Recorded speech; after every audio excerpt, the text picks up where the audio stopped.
Nous recevons le ministre des Finances et de la Prospective, le docteur Aboubakar Nakanabo. Bonsoir une fois de plus, monsieur le ministre. Bonsoir. Alors, le gouvernement a annoncé le lancement de l'opération de contrôle de présence du service fait et des éléments de rémunération des agents publics de l'État. Et cette opération, en principe, est prévue pour commencer le 20 février. Est-ce que, à travers cette opération, c'est beaucoup plus une opération de biaitage déguisée pour vérifier les présences? Merci beaucoup. Non, il ne s'agit pas d'une opération de biaitage déguisée, parce que quand on parle de biaitage, ça veut dire que les paiements se font en espèces. Nous ne pouvons pas prendre ces risques aujourd'hui, parce qu'actuellement, la bancarisation est totale pour tous les salariés du Burkina. Donc, il s'agit en fait d'une opération de contrôle de présence et s'assurer que toutes les rémunérations qui sont payées correspondent à des services faits. Parce qu'il est important que nous puissions effectivement nous assurer que un agent public qui touche un salaire a effectivement fait le travail. Donc le contrôle va être un contrôle physique pour s'assurer que les gens sont effectivement présents à leur poste de travail, effectuent le travail pour lequel ils sont payés. Donc c'est de ça qu'il s'agit. Alors, est-ce qu'il y a des structures que vous avez ciblées pour cette opération? Alors il faut dire que ce qu'on va commencer demain, c'est une phase pilote. Et en tant que tel, ça va concerner d'abord les ministères de l'économie, des finances et de la prospective. Également, un certain nombre de structures comme la présidence du FASO, la primature, les institutions comme le Conseil constitutionnel, la Cour des comptes, la Grande Chancellerie, le Conseil économique et social. Ensuite, le ministère des Affaires étrangères et également le ministère de la Transition digitale. Et en plus, le ministère des Mines et des Carrières. Alors, vous dites demain commence la phase pilote. Il y aura combien de phases en tout?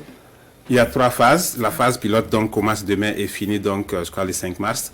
Et il y a la deuxième phase qui va concerner essentiellement les ministères en charge de l'éducation nationale. Et la troisième phase va concerner tous les autres ministères.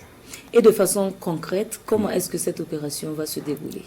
Alors, il y aura 2 phases. Une première phase qui va consister simplement à ce que l'agent public remplisse une fiche téléchargeable sur le site web du ministère de l'économie.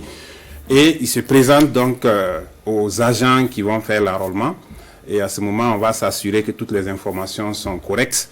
Et après cela, les informations qui sont récupérées à travers la fiche sont saisies dans le système informatique. Et cela va nous permettre donc de constituer la base de données et de faire des rapprochements nécessaires pour s'assurer que les salaires payés correspondent à un travail effectif. D'accord.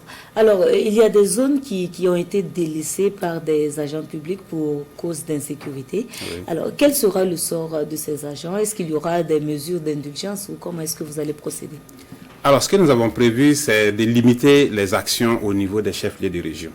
Et nous avons également prévu que, pour des questions pratiques, l'agent public peut aller dans les chefs-lieux de région de son choix.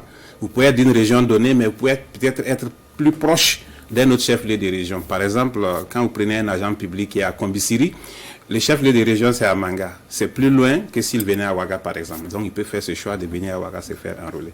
Donc, ça sera vraiment limité au niveau des chefs-lieux de région. D'accord. Alors, monsieur le ministre, est-ce que vous avez un appel à lancer aux fonctionnaires pour cette opération? Oui, l'appel que nous allons lancer, c'est de leur dire de se mobiliser pour la réussite de cette opération parce qu'il y va du bien de tous. Parce que quand vous regardez les priorités de la transition, donc au niveau du pilier 3, c'est l'amélioration de la gouvernance. Et l'amélioration de la gouvernance passe également par ces genres d'opérations.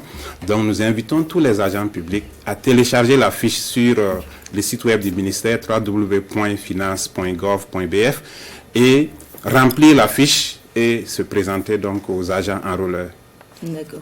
Merci, monsieur le ministre, d'être venu sur si vous permettez, je voudrais saisir cette occasion justement pour féliciter tous les agents du ministère de l'économie, des finances et de la prospective et des autres ministères, notamment les DRH des ministères concernés, qui ont fait un travail formidable pour pouvoir aboutir à cette opération et les encourager dans l'opération parce que ce n'est pas du tout facile de faire une telle opération en un temps très très limité. Donc c'est vraiment l'occasion de les saluer, de les féliciter et de les encourager pour cette opération. Merci, monsieur le ministre. Restez avec nous pour la suite de cette édition.